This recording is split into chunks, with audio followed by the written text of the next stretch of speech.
Hello viewers, welcome back to yet another episode. We're profiling FIDA members who have had an impact on the empowerment of women and gender equality. Today with us, we have a very strong and important woman. She's the Lady Justice of a High Court based in the Industrial Court, and we're here to share with her journey so we can learn from her as young lawyers. Please welcome Lady Justice Tumusime Linda Mugisha. Justice, you're welcome to the show. Thank you very much. Please tell us about yourself. We just want to know who you are. I'm a judge of the High Court. I'm married with 4 children, 2 boys and 2 girls. I had 5. I lost one 2 years ago. And she was also a lawyer in the making. I'm passionate about fighting for the rights of women and children, for the human rights in general, but mainly for women and children. I love farming. I'm a farmer. I do farming in my free time. I am a fun-loving person. I love life. And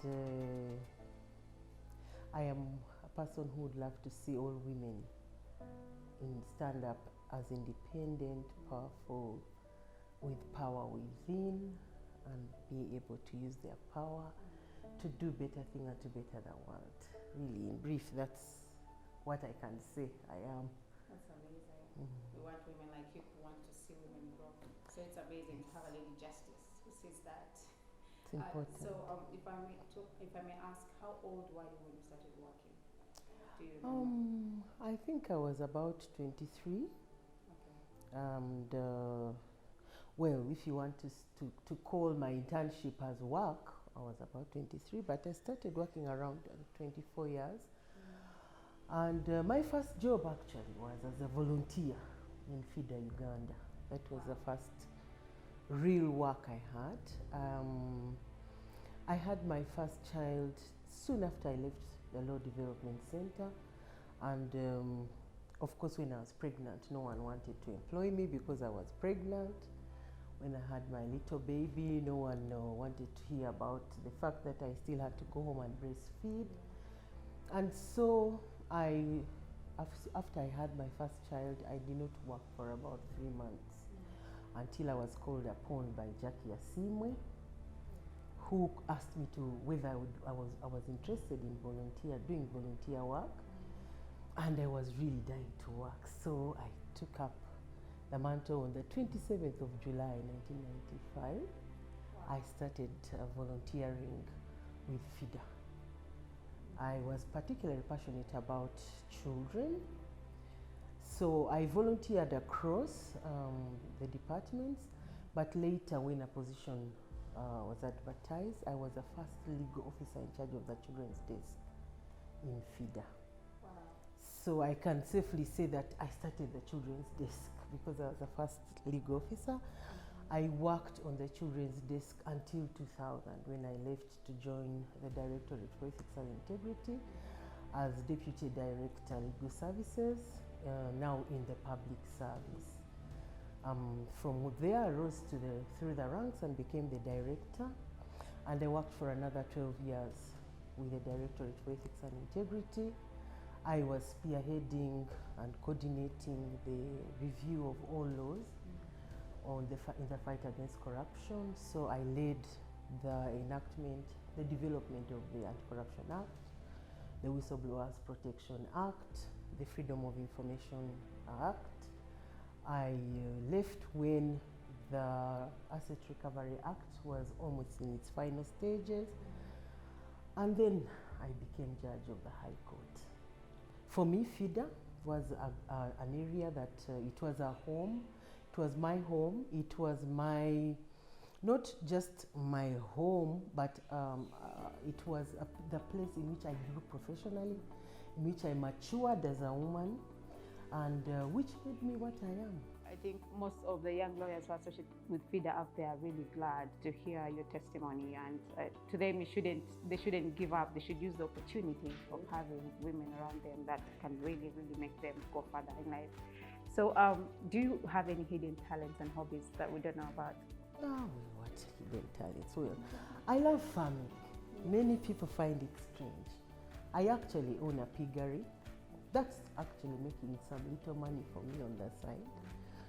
And I am very passionate about growing coffee, matoke. I grow my own vegetables. I actually don't go to the market for any of my fresh foods because I grow them myself. I love dancing, which is something I miss since I became a judge. I can't go to public places. I used to love going to Governor, the oldies night, but I can't go anymore. But I try to bring the dance home. Yes, I try to have a girls' night. I have a group of friends whom I associate with in an investment club which I belong to. And we try to make as much fun as possible. So who inspires you in your professional life? One person that I look up to a lot, that was also one of my mentors, is Justice Elizabeth Musoke. I worked with her when I was working in the Directorate of Ethics and Integrity, and I spent a lot of time with her and I learned a lot from her. So she inspired me a lot and I saw her rise through the ranks. I also look up to Lady Justice Sebutinde. I would love to move the way she's moving. But one of the people that I would really like to be like is Justice Salome Bosa, because she is calm, very composed, and yet she has achieved so much. And I think I would like to have the humility that she has. I would want to be described as a judge who is humble, but who has made a lot of impact. So those are the people that really inspire me. Yeah. Do you have any quote that you live by in your daily life? The quote that I live by is that the higher you build the barrier, the taller I become. So when I'm faced with a challenge, I live by, I must get taller than the challenge. So what originally got you interested in the judiciary work? Actually, what is interesting is that initially I did not want to be, I did not want to be a lawyer. And my father wanted me to be a lawyer. I wanted to be a journalist because my dream as a child was to be the presidential press attaché. I always wanted to be the person in charge of the president's media. So I did not tell my father the truth. I applied for mass communication. I entered the second mass communication class. It was the second. They had just introduced mass communication at the university. And then some bird leaked this information to my father, and he came for me. So I entered law school actually 1 month after my classmates had, because my father was very ill, and he sort of bribed me, I think, because he said, you know, if I die and you don't become a lawyer, if you become a journalist is for harlots and prostitutes. There was that attitude about women at that time. It was a very big misconception about the fact that if you became a journalist and you're a woman, then you'll be a prostitute. And especially if I want to become a political journalist. So he convinced me to change, and then I changed, and in protest. So I joined law school in protest, and I should thank Laura Nyirinkindi, my dear friend, who helped me to go to the cage to read the cases, because you know, when I say I joined in protest, that meant I was not going for lectures, and I was not going to the library, and work was piling up. Then this lady comes and says, Linda, you have to, this law school is not a joke. You have to read. You're not going to sit here. And she had summarized most of the cases for me. So she got me by the hand, took me to the cage. We used to read from the cage. I don't know whether the library is still, we called it the cage. It was right down there. And she taught me how to read a case, summarize it, what the issues to look out for and all that, and the rest was history. But I vowed that I would not go to court. And that is why I was motivated to join FIDA, because I knew in FIDA I would do a lot of social legal work. I don't have to go to court, and that was okay with me. I would still do something similar to journalism. So I get to FIDA, I do that. I never went to court, by the way, not even for a single day. I made sure I resolved all my cases out of court. Then I get to ethics and integrity, and all I'm expected to do is to advise the minister, to do law reform, to do legislative drafting, and that was okay with me. Then I reached the peak of my career. I had been in public service for 12 years at the level of director. The next step was for me to either become a PS or a judge. And I had no clue. I did not want to be a PS because I did not want to manage money. A friend of mine came and lectured me about how it would be very difficult for me to account for people, money and all that. And then I realized that I was at a loss. No, it wasn't an option for me actually. So my PS sent me to this workshop with PSs in Chobe.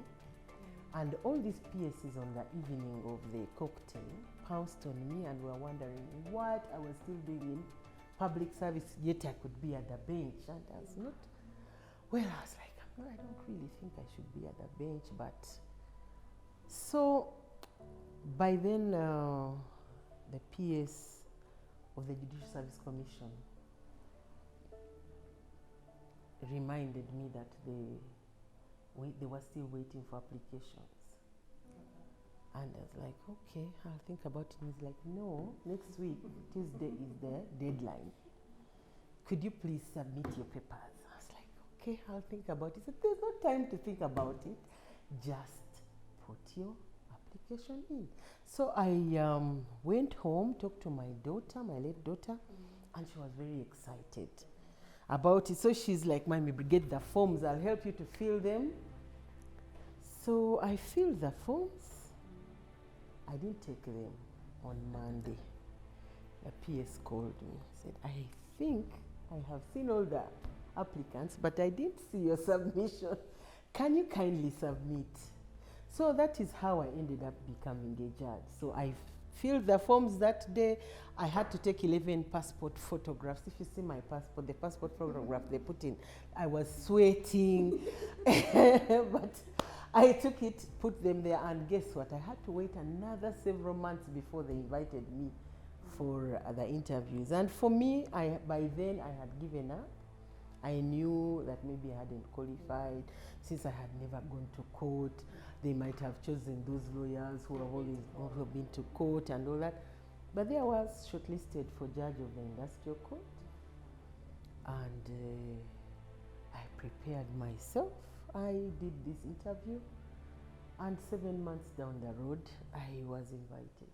I was told, I was addressed as her lordship without, and of course for me that was strange. So it was like, this the letter is here. It was in a white envelope, and that's how I became a judge. So how would your 10-year-old self react to your achievements right now? I think I would be surprised. Yeah, I would be very surprised because first from a policewoman, I want to be a journalist, and now here I am in a completely different. I think I would be very surprised at what I have achieved.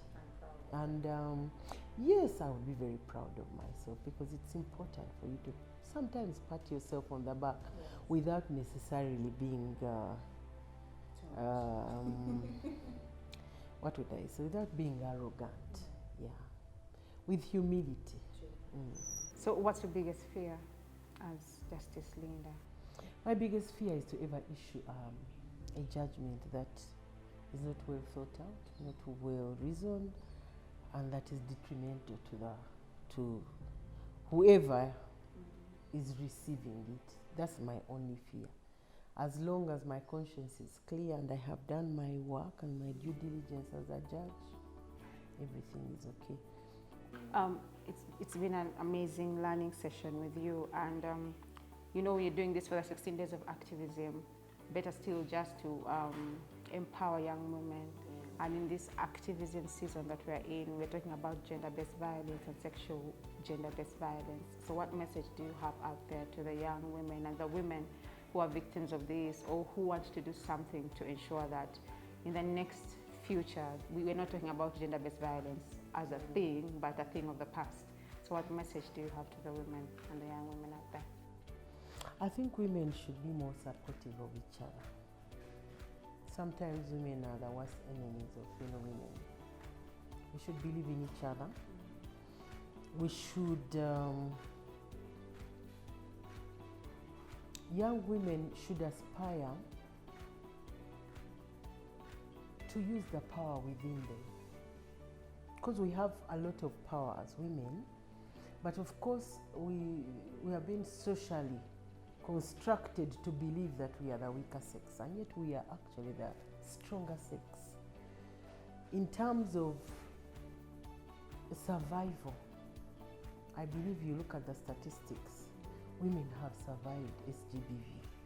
Quietly, they've continued, tried to live their lives as normally as they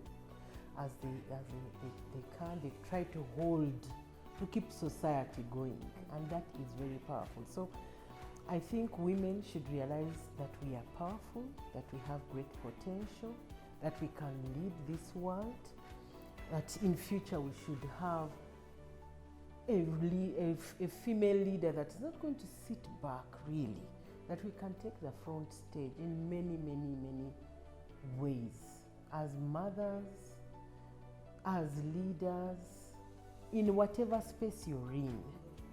A woman should try as much as possible to have an impact. And where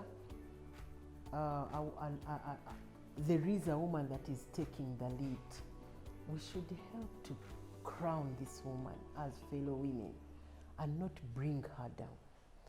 I think what we need to work on as women is to stop the PhD syndrome, pull her down. If someone is out there and has the potential, I may not be a good public speaker, but I know Isma is. We should rally behind Isma and support her to speak for us. And when we also give you the power, go and speak for us. Don't get there and become selfish. So I think what we need to do is to love, first of all, to have self-love as women, and that self-love will help us to love fellow women. And so for me, my message is that wherever you are as a woman, use your space to empower another woman. Sure. Yes, that's the message. That's amazing. Yeah. Well, it has been an empowering session for me, and I hope it's the same to all you viewers out there. A takeaway for me is love yourself, believe in yourself, work hard to support the people that you know can do it. So it has been a nice session. Thank you for joining us. I've been Naima Issa. Until next time, have a nice day.